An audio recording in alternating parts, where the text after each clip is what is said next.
Hi friends, welcome to Jo's kitchen. நீங்கள் இன்னும் நம்ம ஜோஸ் கிச்சன் சேனலை சப்ஸ்கிரைப் பண்ணலையா? சட்டுன்னு சப்ஸ்கிரைப் பண்ணிவிட்டு லைக் பட்டனையும் ஹை பட்டனையும் தட்டி விட்டுட்டு வாங்க வீடியோக்குள்ளே போகலாம். உடல் பலவீனத்தை நீக்கி நரம்புகளை வலுவாக்கக்கூடிய 7 உணவுகள் என்னென்ன அப்படின்னு தான் இந்த வீடியோவில் பார்க்க போகிறோம். ஸோ வீடியோவை ஸ்கிப் பண்ணாமல் பாருங்கள் ஃப்ரெண்ட்ஸ். இப்போ இருக்க காலகட்டத்தில் சின்ன வயசில் கூட நரம்பு மண்டலத்தில் பிரச்சனைகள் வர தொடங்கிடுது. அப்பெல்லாம் வயசானவங்களுக்கு தான் நரம்பு தளர்ச்சி மாதிரியான பிரச்சனைகள்லாம் அதிகமாக இருந்திருக்கு. நரம்பு சார்ந்த பிரச்சனையால் அவதிப்படுறவங்களுக்கு கைகளில் நடுக்கம், சோர்வு, தலைவலி, நரம்பு அப்படியே பிடிச்சு இழுக்கிறது மாதிரியான உணர்வெல்லாம் ஏற்படும். இந்த பிரச்சனைகளை தடுக்கிறதுக்கு சில உணவு வகைகளை நீங்கள் எடுத்துக்கிட்டாலே போதும். அது இந்த பிரச்சனையிலேருந்து உங்களுக்கு விடுதலை தரும். அப்படி என்னென்ன உணவுகளை அன்றாடம் நம்ம சேர்த்துக்கிறப்ப நரம்பு சார்ந்த பிரச்சனைகளை தள்ளி போட முடியும் அப்படிங்கிறத பற்றியும், நரம்புகளுக்கு யானை பலத்தை தர முடியும் அப்படிங்கிறத பற்றியும் தான் இந்த வீடியோவில் நம்ம பார்க்க போகிறோம். ஸோ வீடியோவை ஸ்கிப் பண்ணாமல் பாருங்கள் ஃப்ரெண்ட்ஸ். நரம்பு சார்ந்த பிரச்சனைகள் வராமல் தடுக்கக்கூடிய அந்த 7 உணவுகள் என்னென்ன அப்படின்னு பார்த்துட்டு வந்துடலாமா? ஃபர்ஸ்ட் ஒன், மாதுளை. உடலுக்கு ஆரோக்கியத்தை தர்றதுல மாதுளம்பழம் அப்படிங்கிறது முக்கிய பங்கு வகிக்குது அப்படின்னு கூட சொல்லலாம். இது உங்களுடைய நரம்பு மண்டலம் வலுப்பெறதுக்கு அடிக்கடி சாப்பிடலாம். நரம்பு மண்டலத்தை வலுப்படுத்துறதோடு மட்டும் இல்லாமல் உடம்புல இருக்குள்ள அந்த சூட்டையும் குறைக்கும். குறிப்பாக இந்த உஷ்ண காலத்தில் நீங்கள் மாதுளம்பழத்தை எடுத்துக்கிறது உங்களுக்கு ரொம்ப யூஸ்ஃபுல்லாக இருக்கும். மாதுளையில் இருக்கக்கூடிய பண்புகள் இருக்குல்ல, இது நோய் எதிர்ப்பு சக்தியை கூட அதிகரிக்குங்க. நரம்புகளுக்கு யானை பலம் கிடைக்கணும் அப்படின்னு நினச்சிங்கன்னா நீங்கள் கட்டாயமாக மாதுளம்பழத்தை எடுத்துக்கலாம். செகண்ட் ஒன், வெற்றிலை. வெற்றிலையை பச்சையாக மென்று சாப்பிட்றதுனால பல நன்மைகள் நமக்கு கிடைச்சிரும். இது செரிமானத்துக்கு உதவியாக இருக்கும். வாய் துர்நாற்றத்தை குறைக்கும். நீங்கள் தினைக்கும் வெற்றிலை சாப்பிட்றதுனால வளர்சிதை மாற்ற செயல்பாடுகளை கூட அது தூண்டிடும். வெற்றிலை சாப்பிட்டீங்கன்னா நரம்பு சார்ந்த பிரச்சனைகள் வராமல் அது கண்டிப்பாக குறைக்கும். தேர்ட் ஒன், பிரண்டை. பிரண்டை இருக்குல்ல, இது நம்ம உடம்புக்கு நிறைய நன்மைகளை தரக்கூடியதாக இருக்குங்க. நரம்பு மண்டலத்தை பலப்படுத்துறதுக்கு கட்டாயமாக நீங்கள் பிரண்டையை உணவில் சேர்த்துக்கிறது உங்களுக்கு நல்ல பலன் கிடைக்கும். வாரத்தில் 2 தடவை பிரண்டையை சமைச்சு சாப்பிட்றதுனால நரம்பு தொடர்பான பிரச்சனைகள்லேருந்து கண்டிப்பாக நீங்கள் தப்பிச்சிடலாம். பிரண்டை இருக்குல்ல, இதை துவையல், சட்னி மாதிரி செஞ்சு கூட நீங்கள் சாப்பிடலாம். நரம்பு பிரச்சனைகளுக்கு மட்டும் இல்லாமல் சர்க்கரை நோயை கட்டுக்குள் வைக்கிறதுக்கு கூட இந்த பிரண்டை உதவியாக இருக்கும்.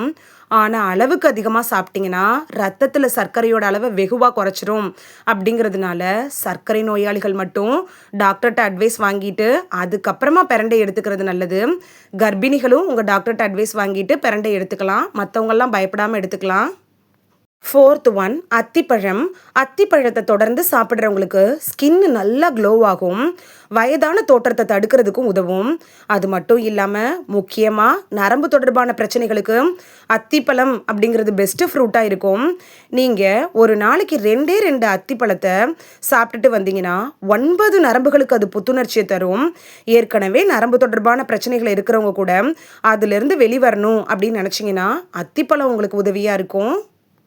ஃபிஃப்த் ஒன், நெல்லிக்காயில் இருக்கக்கூடிய விட்டமின் சி சத்து இருக்குல்ல, இது நோய் எதிர்ப்பு மண்டலத்தை வலுப்படுத்த உதவுது. தினைக்கும் நீங்கள் பெரிய நெல்லிக்காயை சாப்பிட்டுட்டு வந்தீங்கன்னா நரம்பு தொடர்பான பிரச்சனைகள் வரக்கூடிய அபாயத்தை அது குறைக்கும். சிக்ஸ்த்து ஒன், பேரிச்சம்பழம். பாலில் செயற்கை சர்க்கரை சேர்க்கறதுக்கு பதிலாக பேரிச்சம்பழம் சேர்த்து நீங்கள் குடிச்சிங்கன்னா உங்களோட உடம்பு வலிமைக்கு தேவையான சத்துக்கள்லாம் அப்படியே கிடச்சிரும். அடிக்கடி இப்படி நீங்கள் பால் குடிச்சிங்கன்னா உடலும் வலுப்பெற தொடங்கும். உடல் எடையே குறைவாக இருக்குது அப்படின்னு நினைக்கிறவங்க கூட இந்த பேரிச்சம்பழம் பாலை குடிக்கிறப்ப உடல் எடை அதிகரிக்கிறதுக்கான வாய்ப்புகள் அதிகம். நரம்பு மண்டலத்தை வலுப்படுத்துறதுக்கும் இந்த பேரிச்சம்பழத்தை நீங்கள் அப்படியேயும் சாப்பிடலாம். இல்லைனா பாலில் போட்டு குடிக்கிறப்ப உங்களுக்கு இன்னும் பலன் அதிகமாக கிடைக்கும். செவன்த் ஒன், முருங்கைக்கீரை. முருங்கைக்கீரையில் விட்டமின் ஏ, இரும்புச்சத்து, இது மாதிரியான நிறைய சத்துக்கள் இருக்குது. இதை அடிக்கடி சாப்பிட்றப்ப நம்ம உடம்புக்கு தேவையான சத்துக்கள் கிடைக்கிறதோட நரம்புகளையும் பலப்படுத்திடும்.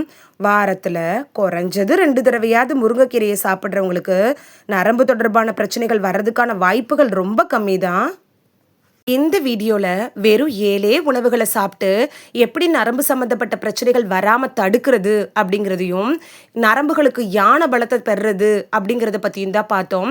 இனி இந்த 7 உணவுகளையும் மிஸ் பண்ணாமல் சாப்பிட்டு பலன் பெறுவீங்க அப்படின்னு நம்புகிறேன். இது உங்களுக்கு ரொம்ப யூஸ்ஃபுல்லாக இருந்திருக்கும் அப்படின்னு நம்புகிறேன்.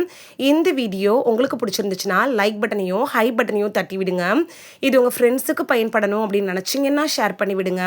நிறைய பேர் சப்ஸ்கிரைப் பண்ணாமல் பார்க்குறீங்க ஃப்ரெண்ட்ஸ். நீங்களும் சப்ஸ்கிரைப் பண்ணிவிட்டு பார்த்தா நமக்கு பவர் கிடைக்கும்.